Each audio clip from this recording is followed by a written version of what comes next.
We're here today live at Middleman Jewish Community Center, but also very excited that we're streaming this event live on Facebook. So hello to everyone out there online. Thank you for logging in and sharing this opportunity.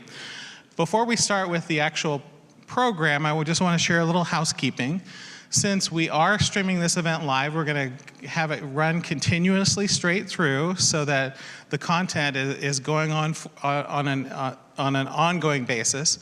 However, for those of you who are in the room here, if you need to get up, stand up, get some food, get some coffee, step out, run to the restroom, please don't let this stop you. Please, everyone understands, and do what you need to do for your own personal comfort.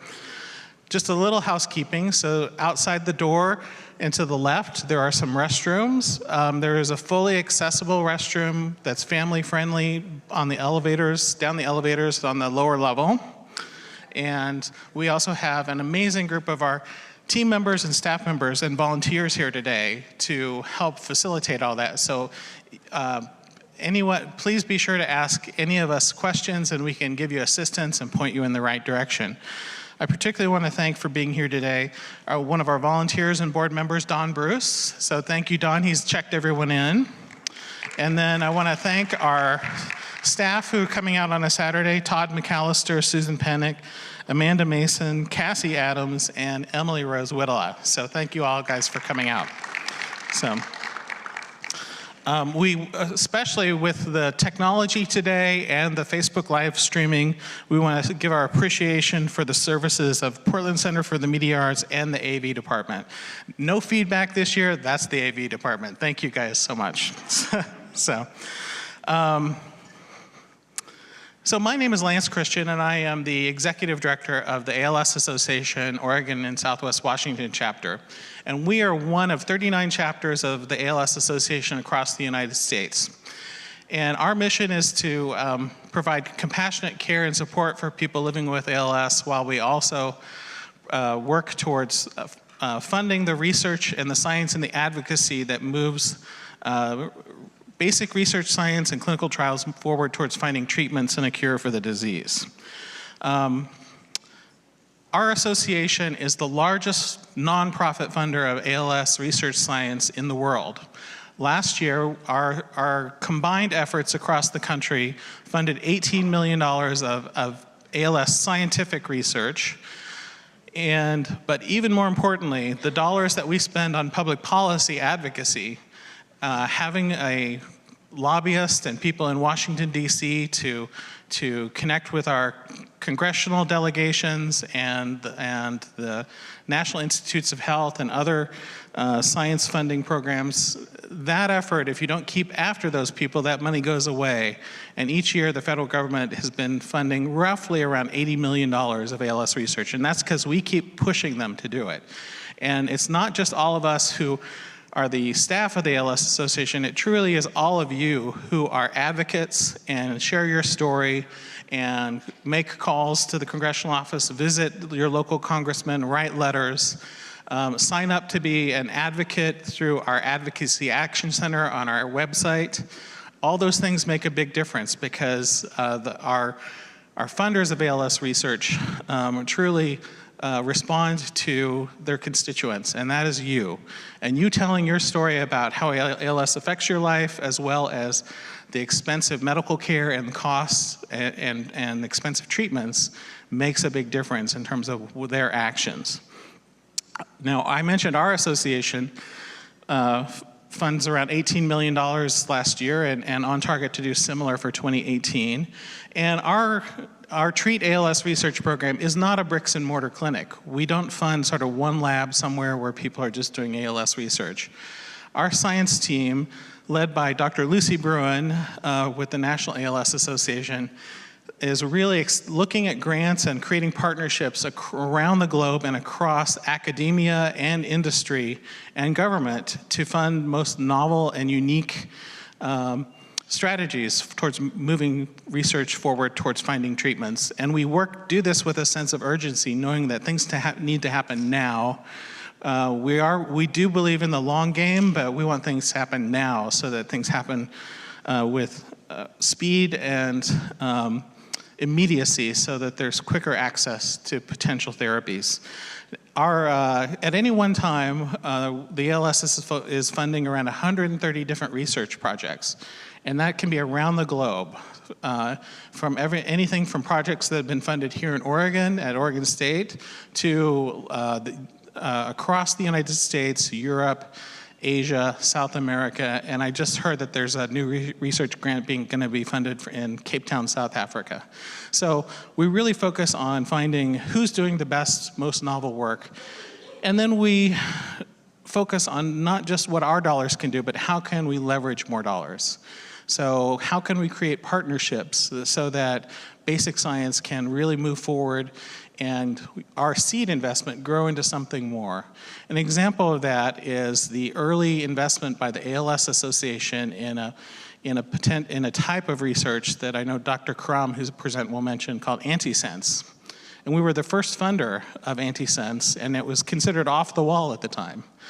Well, that couple of $1 million investment has grown into hundreds and hundreds of millions of dollars investment by pharma and biotech, and actual therapies that have been approved for some similar diagnoses to ALS, and new trials coming in the future for that technology with an ALS focus.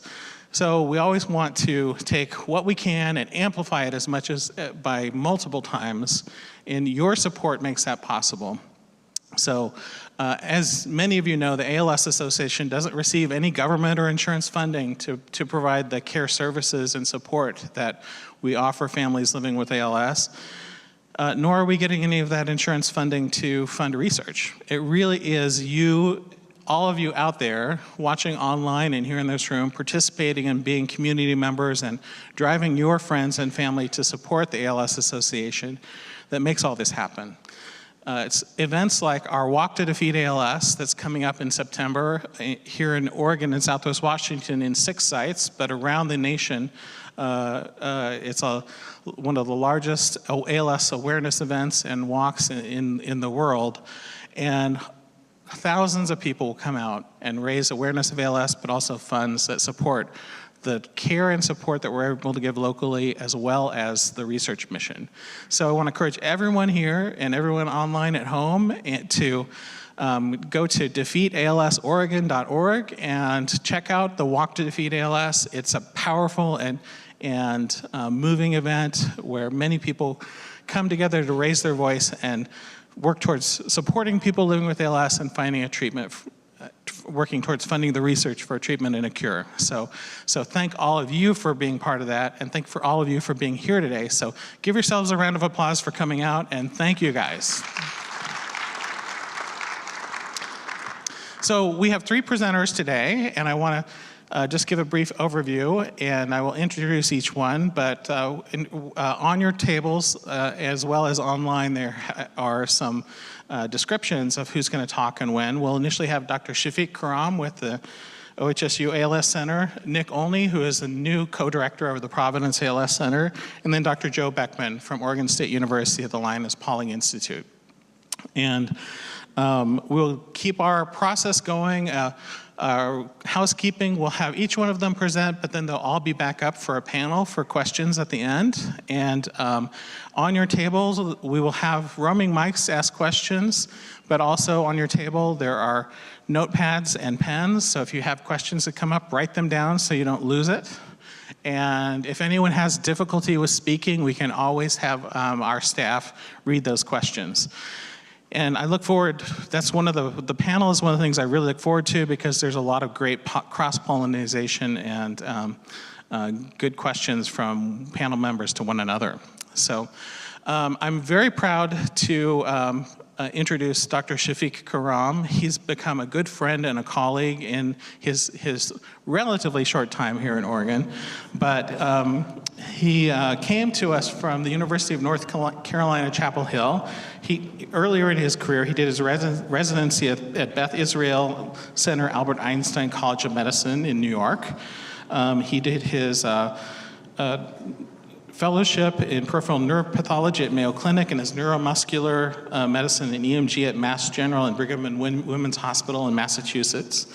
And I'm really excited and proud to share that Dr. Karam really stepped in at Oregon Health Science University and just started asking for resources, and in a very short amount of time has created a comprehensive ALS treatment and research program that just this last week we were able to share, and press releases went out, reached the highest standard of Center of Excellence certification to become an ALS Association certified treatment Center of Excellence, which means having the broad spectrum covered for excellence in clinical care for people with ALS, but also actively engaged in promoting the research mission. So we asked Dr. Karam to come and give us an update about ALS and ongoing and future clinical trials. So please join in welcoming Dr. Chafic Karam. Thank you.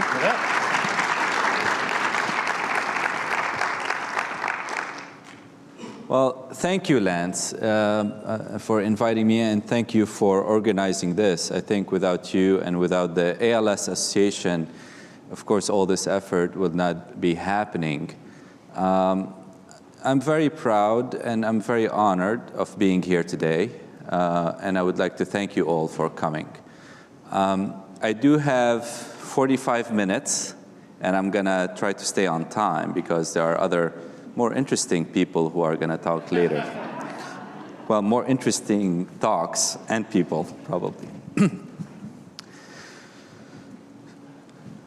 Okay, so first we're gonna talk about what is ALS. I'm gonna talk a little bit of a brief history of ALS because I think history and how we come to name things and understand diseases is very important and interesting. We're also gonna compare to what we know today compared to what we knew 125 years ago. And then we're gonna talk a little bit about how the diagnosis is made. And this is important because this will affect how people are enrolled in research trials.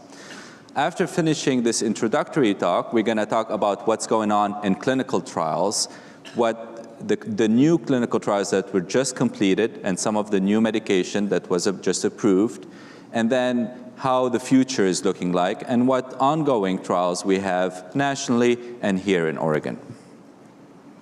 So a brief history. The first real comprehensive description of this condition was done by one of the grandfather of modern neurology, Dr. Charcot, in 1874. And he was able to come up with 20 patients who had ALS and describe their clinical progression and what they found on exam. And he was also able to do pathological, meaning on autopsy, he was able to describe what happens at the level of the spinal cord. The next major thing that happened here in the US is in 1939 with Lou Gehrig, and I see his picture here. And a lot of you know the disease as Lou Gehrig disease and not ALS. And this is when really I think the interest in the condition and it became more widespread and more known, if you will. Then a major discovery was happening in 1993 with the first genetic gene that was discovered in ALS called SOD1 gene. And we'll talk a little bit about why this is important for research. Second, in 1996, the first FDA drug was approved for ALS called Riluzole. In 2011, another major breakthrough in gene discovery was the C9orf72 gene, which is now the most common cause of inherited ALS. And then finally, another big advancement is the approval of a second drug specifically for the progression of ALS, which is the edaravone. Here I show you a picture of some famous people with ALS. Some of you know Dr. Hawken, Lou Gehrig, Mao Zedong, and this is one of the first mouse who was done with the SOD1. So this is a mouse model of ALS, if you want, where a lot of research has been being done on. And then this picture here is an old picture of Salpêtrière, which is a hospital in France where this doctor, Dr. Charcot, used to work. Now, I'm French educated, so I read his essay in French. I think it's very interesting to learn from him and read his work. And it's also translated in English. Actually, you can read it on Google if you want. It's a free book available online. What he described really still apply in a lot of aspects, especially in the clinical description of the disorder. He told us that the disease affects the forelimbs and the bulbar area. At that time, he felt that it was not an inherited disorder, but again, he based his observation on 20 patients. The average age of onset back then, he felt, was between 26 and 50 years old. He was working at a women's hospital, so of course he was biased, and he felt maybe women are more affected, which we now know it's not exactly correct. Death on average, according to his observation, was 3 years, which still applies today, unfortunately, and he gave a pathological description. The clinical description is excellent and still applies completely today. There's atrophy of the muscle, there's muscle twitching, there's increased reflexes in certain joints, there's spasticity, weakness in non-atrophic muscles, which indicates that there's upper motor neuron, meaning the cortex is involved and not just the motor neuron at the level of the spinal cord. Patients have pain and cramping. The disease spreads from one limb to another. The sphincters are preserved, and this is a very interesting finding. I'll get to that why. And there's also atypical cases. So back then, we knew there were some cases that are not completely typical. Some look more like Parkinson's, some look more like dementia. How does that compare to what we know today? Now we know that maybe around 2 to 6 in 100,000 in the US are affected by ALS. There's 5,000 new diagnoses each year. There's between 16 to 20,000 people living with ALS in the US at any given point, and a lot of people feel that this is an underestimation just because there's a lot of patients who may not be diagnosed, especially the elderly. We know that male predominate in about 1.5 times, apart from the bulbar onset where female predominates. And then although most cases are still considered sporadic, we do have at least 10% that are inherited, meaning they are caused by a genetic mutation, and they are autosomally dominant, meaning that each children or each child will have a 50% chance of inheriting the condition if we have a genetic mutation. The peak is between 55 and 80 years, and this is a graph that shows you where patients usually fall on. Most patients are between 70 and 79, but we still sometimes make a diagnosis at the age of 80 and even 90. And another, I think, way to look at things is the lifetime risk. And each of us, if we're men, will have a 1 in 350 chance of getting the disease, and in women, 1 in 400 chance of getting the disorder. There is a delay in the diagnosis, and I'll get to that why in a few slides, and the average delay is about 12 months. The average survival, although it is 3 years, I always tell my patient there's 25% that live beyond 5 years and about 10% that live over 10 years. About 50% of people with ALS will have some cognitive impairment, not always the diagnostic of FTD, but some sort of cognitive involvement. And unfortunately, there's still today no drug that can reverse the disease. We know more about the disease, though. So we know that there are risk factors that are associated with disease. Smoking, being in the military, physical trauma, brain injury, and concussion. There are environmental factors, pesticides and cyanobacteria, endogenous retroviruses that may be reactivated, exposure to heavy metals, and exposure to electromagnetic fields have been shown to play a certain role as a risk factor in the disease. None of those cause the disease directly. They're just risk factor, meaning they increase our risk of getting the disorder. Another thing that we know about ALS is that ALS is a syndrome. There's no one single cause for ALS. There's many different causes for ALS, and the disease is heterogeneous. Each person with ALS will progress at a different rate. And this picture shows you here in one ALS clinic, it shows you how people are very different one another. And some patients progress very slow. Some patients, unfortunately, progress very fast. Now, why is that? That is a very interesting thing. And I'll get to that in a second. This shows you the gene discovery in ALS. We now have over 25 genes that we know can cause ALS. And as you can see, as we're getting more and more familiar with genetic testing, and genetic testing is becoming easier to obtain, and our machines are becoming more sophisticated, then we're getting more and more gene discovery. These genes cause ALS, but what is also very interesting is that there are some genes that modify the course of ALS, meaning that some genes, although they do not cause ALS per se, but if they are present, they can accelerate the disease or they can slow the disease. And I think this is very important, especially if we can modify those genes for future research. Now, what are the clinical features? A lot of you are probably familiar with these because you are the expert in this condition because you live with it. Some patients will have lower motor neuron and upper motor neuron. This is the typical. Upper motor neuron meaning the spasticity, the increase in the reflexes, the loss of dexterity, and the lower motor neuron is where the muscle become weak, atrophic, they lose muscle mass, the muscles start twitching, and they lose reflexes. And you have some cognitive involvement sometimes. You have difficulty finding words, you have change in your personality, you become more withdrawn, depressed, and irritable. What I like about this picture is because it points to something very important. The oculomotor nerves, which means the nerve that go to the eyes, and the nerve that goes to the sphincters that control the bladder, for example, these are preserved even late in the disease.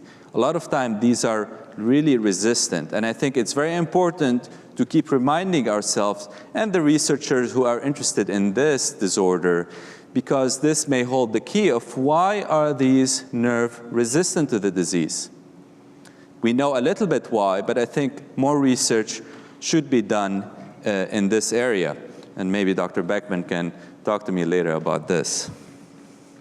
Another thing that we know about the disorder is that patients may present in different fashions. Some people may present with weakness in the arms. Some people may present with difficulty talking or speaking. Some, unfortunately, may present with difficulty breathing and respiratory failure. But most patients will present either with the arm or leg onset with spasticity and weakness in the limbs, or with the bulbar area. Some other patient may present with a lower motor neuron syndrome, and some other patient may present with something we call PLS and PMA, and some other patient may present with distal weakness, like they have neuropathy. And every time these patients present, it's going to be more challenging to make the diagnosis because they don't look like what we usually see, what is more common. However, a lot of time, these have a better prognosis, especially, for example, the flail limb or flail arm syndrome. Again, this shows you how the disease is very variable. Some patients have predominantly upper motor neuron, and usually that's a better prognosis. Some patients have more lower motor neuron. Some patients have a lot of cognitive involvement, and some patients have multi-system degeneration as well. How do we diagnose ALS? So, Charcot described this disorder over 125 years ago, and the way he described it really is the same way we still diagnose a disorder. There's no one single test that tells you, yes, you have ALS. You don't have a blood test. You don't have an MRI that tells you this is ALS. The diagnosis, unfortunately, still relies on the clinical examination and demonstration that the patient is progressing over time and ruling out other disorders. Unfortunately, that's how we still make the diagnosis. And that's why there's sometimes delay, because we want to wait and see. We want to get an MRI and make sure there's no herniated disc compressing on the spine and causing all these symptoms.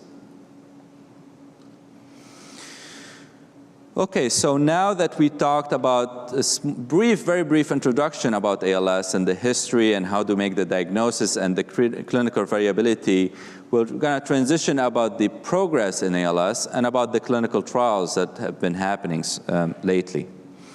So first of all, there have been over 50 clinical trials that have been performed in ALS, and only 3 of them are positive or have mixed results. So there's 1, the riluzole, 2, the edaravone, and I'll talk to that in the next slide, and 3, the masitinib. So let's start with edaravone, and I know a lot of patients are already on this drug, also called Radicava, recently approved by the ALS, a major breakthrough. I think the more interesting is that it's driving more people to be interested in ALS and invest maybe their money in research regarding ALS, because it's not a lost cause, as you saw with Radicava. It's just been approved, so it can happen. This is on the right side here, or on the left side. Okay, I'm confused now. On this side, the far away from me, this is the study that was positive and showed that there's effect of edaravone on ALS. It showed a slowing in the decline of ALS-FRS score. This is the score that every time we do when we see you in the clinic. And there has been a slowing in about 30% over the 6 months trial that has been done in patients who got edaravone versus placebo. Now, this study took very stringent criteria. They were very selective of the patient that they were going to enroll. And the reason why is that just a few years earlier, there was a larger study with 206 patients with the same drug and the same way we're giving the treatment, and that study was negative. In that study, they chose patients who had onset of disease less than 3 years. They chose patients who had a FVC or breathing test of more than 70%. And they also chose patients who has a change in ALS in the last 12 weeks before enrollment in the study between 1 to 4 points.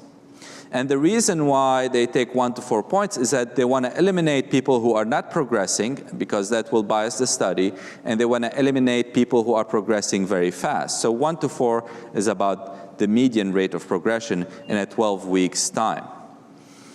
In that study, unfortunately, they did not reach any statistical significance in their data, meaning that this drug did not work according to the first study. So what they did, they looked at a subgroup of patients that improved, and in that subgroup of patients, they chose people who had an FVC of more than 80%, which a lot of time, and Dr. Libby is here, is considered normal by some people. And they took people who had less than 2 years of onset of the disease. And at that point, they showed that, okay, in that subgroup of people, this drug did work. Now, the drug created a lot of controversy because a lot of people had more questions. They're like, why was this drug approved? We have still more questions. One of the questions is that the selection of patients. It was a very small group with very strict criteria. Number 2, in the study, the patients who were taking edaravone declined by 5.1 point in the ALS-FRS score over the 6 months. And the placebo group declined by 7.5 points in the 6 months. Now, we know historically, from historical data and from our prior studies, that on average, patients decline on 5.6 points in 12 weeks. So why is the placebo group in the edaravone study progressing more quickly than what we historically know? The other issue is that on the study, if you read the study, the Lancet paper that was published, there was no effect on the FVC, meaning the breathing, and there was no effect on the muscle strength. And the question is why? There are a lot of things that we don't know also. What is the benefit on the quality of life? If you're going to do infusions every day, how will that affect your quality of life? What is the benefit beyond 6 months of treatment? The study was only for 6 months. What is the effect of survival? You know, the study was done for 6 months, so we don't know if it's going to affect survival or not. And then, of course, It's a labor-intensive treatment. You have to take it every day for 10 days, every month. I know some people are taking it every day. You have to put a pick or a port. You have to teach yourself how to do it, or you have to go to an infusion center every day, which is a big deal for a patient with ALS. Or you have to teach somebody who can administer it to you, because the insurance company are not going to cover nursing every day. And of course, the cost, which I'm not going to talk too much about it. So these are the issues with Darafone. I'm not saying it's a bad drug or it's a good drug. I'm saying there's still a lot of question. And I know that there's companies that are working on oral formulation of the drug, which will make our life much, much easier. Masatinib is another study that was recently completed in Europe, and this study is a neuroprotective drug, which is a tyrosine kinase inhibitor, and they enrolled a large group of patients, 394 patients, and the endpoint were positive, so they reached statistical data in their primary endpoint. In that trial also, and you can see a trend here, they kind of separated people who they considered normal progressors, which is about 1 point in the ALS-FRS scale decline over a month, each month. That's the average. People decline in 1 point for your average ALS patient, versus people who decline at a faster rate, more than 1.1 point per month. And these patients were deemed to be fast progressor, and they were not really in the positive analysis. So when they looked at that group with the normal progressor, they called them, the rate of the drug showed effect with slowing of the ALS-FRS score by 27%. They show slowing in the deterioration in the quality of life, respiratory function, and delay in disease progression.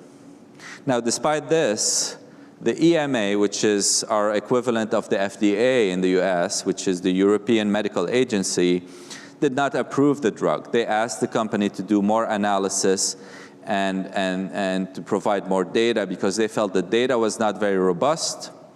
They didn't really recognize that they separated patient in fast progressor and normal progressor, and they felt that the study may be biased because a lot of patients dropped initially. So what about ongoing and future trials?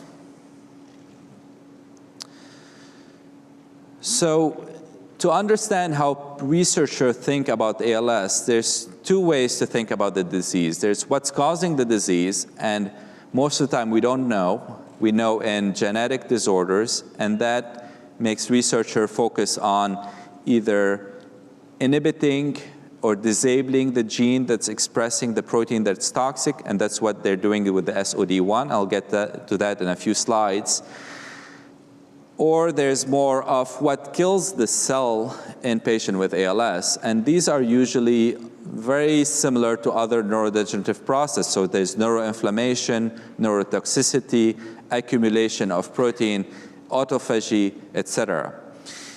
Unfortunately, focusing on these is not very beneficial, because you're focusing only on one aspect of what leads to cell death. You're not focusing on different aspects. And I'll get to that, what we can do to help this issue.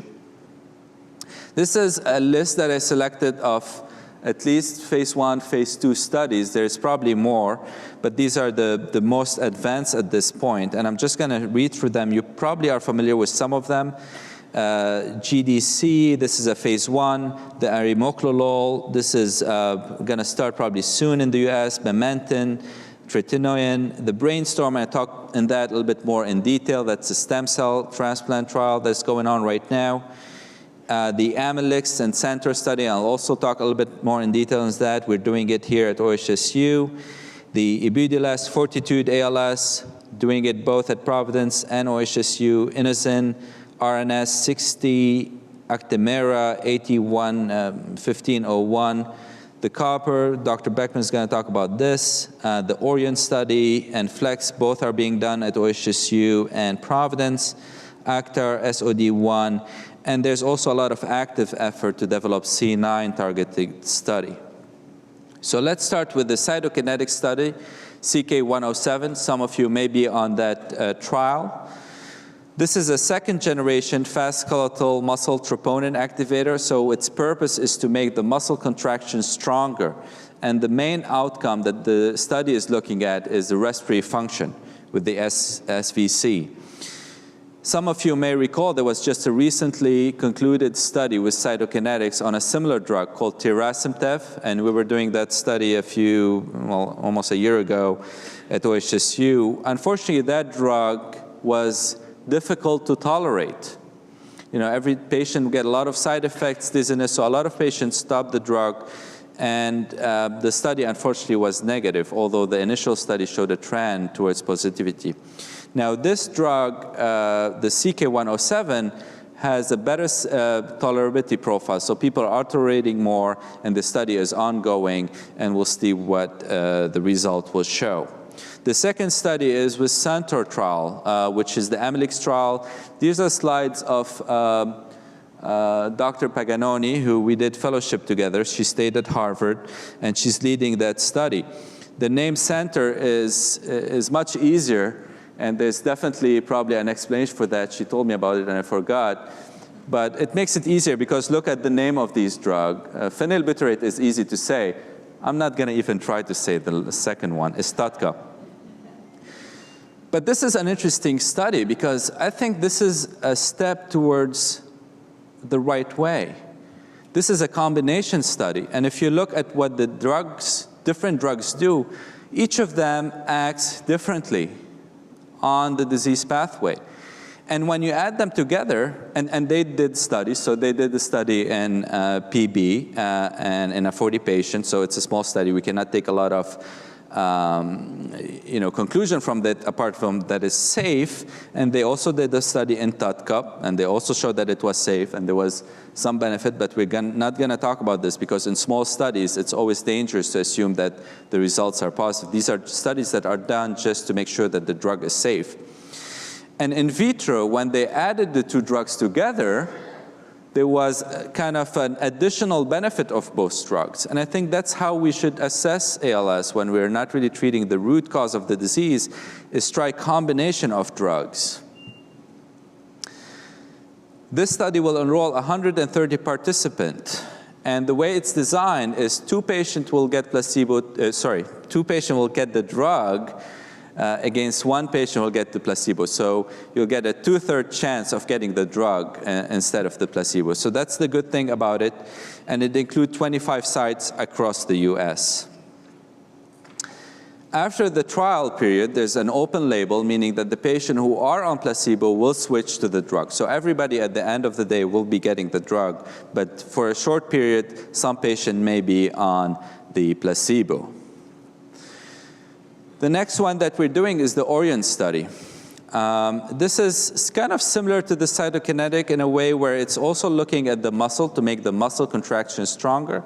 And they're also looking at kind of the similar endpoint. They're also looking at the breathing test, whether the patient are improving or not. And this drug is actually an approved drug, not in the US, in Europe. They use it for heart failure, for patients who have weak heart, to make the heart contraction stronger. Now, I know all of you are interested in stem cell transplant and stem cell research. This is a very exciting thing and kind of a unique way of approaching not only ALS, but basically a lot of neurodegenerative disorders. So you probably know that putting a stem cell in your spine is not going to create a motor neuron, and the motor neuron is going to spread all the way down the leg and then to the muscle of your feet. That's not going to happen. The purpose of doing the stem cell cells is for these cells to go and support the motor neuron that are left and the one that are sick, to try to make them better and try to, if you want, clear up anything that is causing the disease and try to give growth factors, basically create an environment that is healthy and that will help the motor neuron cells that are either sick or that are left to prevent the disease from progressing. There are three main ways stem cells are being studied. The first one, and the easiest one, is to inject the stem cells in the blood. Now, this is not great because these stem cells are going to go in our normal filtering system, which is basically the lung and the liver, and they're not going to go where we really want them to go, which is the spinal cord and the brain. But that's the easiest way to do it, and probably the safest. The second way is to inject in the spine, and that will guarantee that when you're injecting in the spine the stem cells, they are going to be where you want them to go, and you're going to make sure that they're getting engrafted very well. The problem is, and I'll show you in the next few slides, is that you're going to have to open up the spine, and you have to inject at different levels of the spine, millions and millions of cells, and you have to put the needle in the spine itself. So not a very easy thing to do. And the third way, which so far has been the most advanced way, and this is the brainstorm trial, that's what they're doing, is injecting the stem cells directly in the back and in the spinal fluid, and then hope that these cells will kind of migrate and engraft in the spinal cord. The problem with this, as you can imagine, they're not going to necessarily go where we want them to go, and if they go, they're not going to penetrate a lot in the spinal cord. So, and these are the trials that have been done. The most advanced, again, is the brainstorm with the phase 3, and it's ongoing right now. And I have to say, a lot of these slides are from Dr. Goyal, who's one of the investigators on the brainstorm trial at University of California in Irvine. So the neural stem, which is one of the studies that finished phase 1 and phase 2, was led by Dr. Feldman, and we invited her last year, well, not last year, in February to our colloquium, and she gave us a really nice presentation about the way they're doing the trial, and she showed videos of the surgery. Very interesting stuff. And as you can see, you have to inject at different level the spine, at the cervical level, at the thoracic level, at the lumbar level, to kind of get the cells where you want them to go. So takes a lot of time, but surprisingly, it was relatively safe. Only one major complication where the patient became much weaker after the surgery. So overall, in their phase 1 and phase 2, they have 30 subjects, and they did the study at Emory, Michigan, and Mass General. And I'm not really sure where they are now. They contacted us a year ago to see if we want to be one of the sites, but we never heard back. This is, as far as I know, I'm not really sure if it's advancing or not, but hopefully it is still advancing. The next clinical trial they've been doing on stem cell is at Cedars-Sinai in California. And they're looking at human neural progenital cells expressing glial cells line-derived neurotrophic factors, so basically growth factor that are, and there have been studies on growth factors in ALS, but these were done not directly with stem cell that would secrete them where you want them to secrete. The issue with this study is that the cells are derived from a fetus, so from a different human beings, if you want, rather than your own body. So because of that, there's a high risk that you're going to reject, and your immune system is going to attack those cells. So what they're doing, they're giving kind of immunosuppression, same thing as what you do with organ transplant, to try to let these cells kind of survive. So this is an ongoing study right now. And then the third main company that it's looking at is the Brainstorm company, and what they're doing, they're taking stem cell or cells from your bone marrow, so they do a bone marrow biopsy here.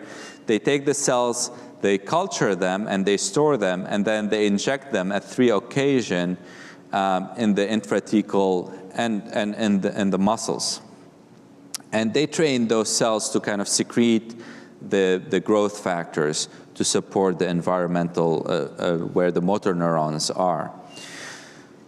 Phase 2 was completed, and it was safe, and that was the main purpose of that study. And when they looked at benefit, and they felt that, yes, maybe there is a little bit of benefit with the stem cell. So that pushed them, since it was safe, and maybe there's benefit, there's the third phase 3, which is really going to tell us whether this is the way to go or not.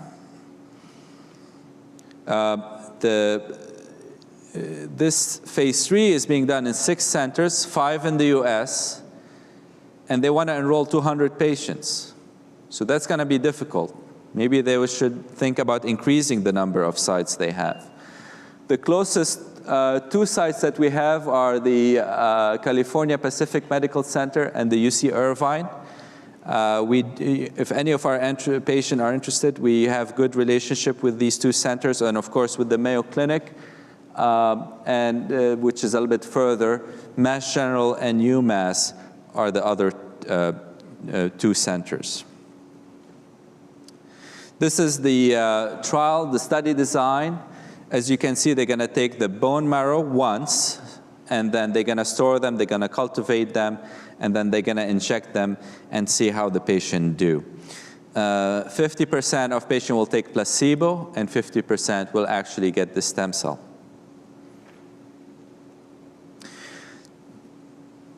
Now, what about RNA and genetic therapy? So this is one of the most promising, I think, research in ALS, and the proof is that about a year ago, or maybe a little bit more, there was a new drug called Spinraza that was approved for the treatment of spinal muscular atrophy. Spinal muscular atrophy is an inherited motor neuron disease, and they were able to show that patients survive when they were not supposed to survive with this drug. This is an injection intrathecally. So this is not really science fiction. This is something that is already approved on the market in one disease, and hopefully it will be approved in other disorders. The gene therapy is a little bit different. So let me explain a little bit. So gene therapy is when you either put a gene, a new gene, in your body. So if you're missing a gene, and the reason why you have a condition is because one of the gene is missing, then you can introduce a new gene, usually via virus. So you put the gene in the virus, and you give the virus to the patient, and the virus will integrate the genome, the new gene that you put in your own genetic. So that usually is the idea is a one-time treatment, and you fix your gene and you're done. The second way that is a little bit more accessible, and what we're doing right now, is with the RNA therapy. Now, DNA gets translated into RNA, and then the RNA gets translated into protein. And if there's a problem with the DNA, you get a bad protein. And that's what happened as SOD1. The accumulation, and probably in C9orf72 as well, the accumulation of the protein is toxic to the motor neuron. So what we do is with the ASO, or with the RNA therapy, is send a vector that will stop the translation of the protein and basically let the cell survive. And this is basically what's going on with the SOD1 trial. This has been going on since 2016. This is a simplified version of what happens. As you can see, you have usually the DNA that's translated into RNA, and the RNA is translated into a protein. With the antisense drug will block the RNA from making the protein, and that toxic protein will stop being produced. And this is the clinical trial. They're looking for 84 patients, and they're thinking maybe they'll finish the trial in February 2019. What is more interesting is the C9orf72, because it's more common, and a lot of effort is being made right now, and a lot of companies are getting interested in doing the same thing with the ASOs towards the C9orf72. Now, this slide shows you what currently is available for patients who live in Oregon or Washington, or who are able to travel to Oregon and Washington. And it tells you which centers have so I'm just going to read to them if somebody cannot see the slide. So the Actar, it's at Providence. This is mainly sort of a hormone that stimulates the production of steroids in the body. The second is the Amylyx that I talked about, with being done here at OHSU. Flex is a molecule that is coming mainly from ginger, and the main purpose is to inhibit cramps. So this is not really a disease modifier, it's more for the patient who have a lot of cramps. They can take this drug and see if it helps. The cytokinetics and Orion, talked about those. There's another thing that we don't talk too much about is the biomarkers. And I think these are as important as the clinical trials that we do to see if a drug works or not. Because one of the major problems with ALS is that we don't really understand the disease very well. And if you do not understand something, it's going to be very hard to find a definite cure. You're going to try different things because there's an urgency, because we want something to work right away, as Lance was saying. But to really understand the disease, it's going to take time. And we have to also focus some of our effort, if not equal effort, on trying to figure out what's really happening in this condition. So we have, for example, 3 going on at OHSU with the cross-sectional ALS biofluid, with the deep phenotyping in patients with ALS and genetic studies. And then at Providence, there's a collection of biomarkers in ALS. So I have 5 minutes left. In conclusion, ALS is a different disease for each different patient, and that's why finding a cure right now is going to be difficult before we understand exactly what's going on and before we find exactly what genes are happening.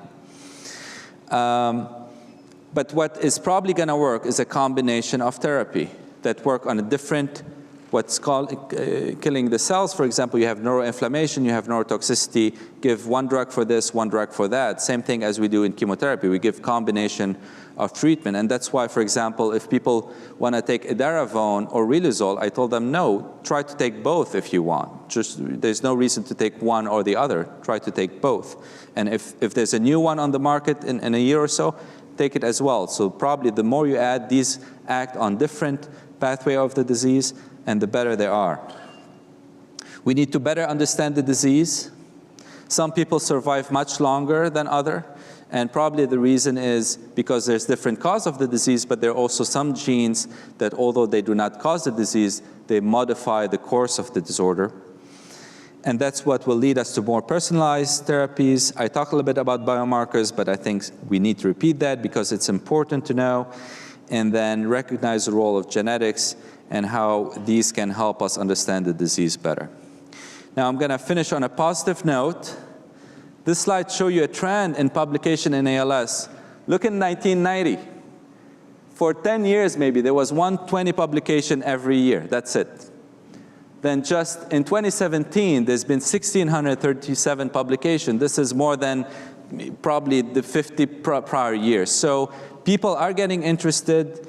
A lot of the effort are being done by the patient, by you, by the ALS Association. And I think this is an exciting time to be, doing research on ALS, and I'm very optimistic. Thank you very much.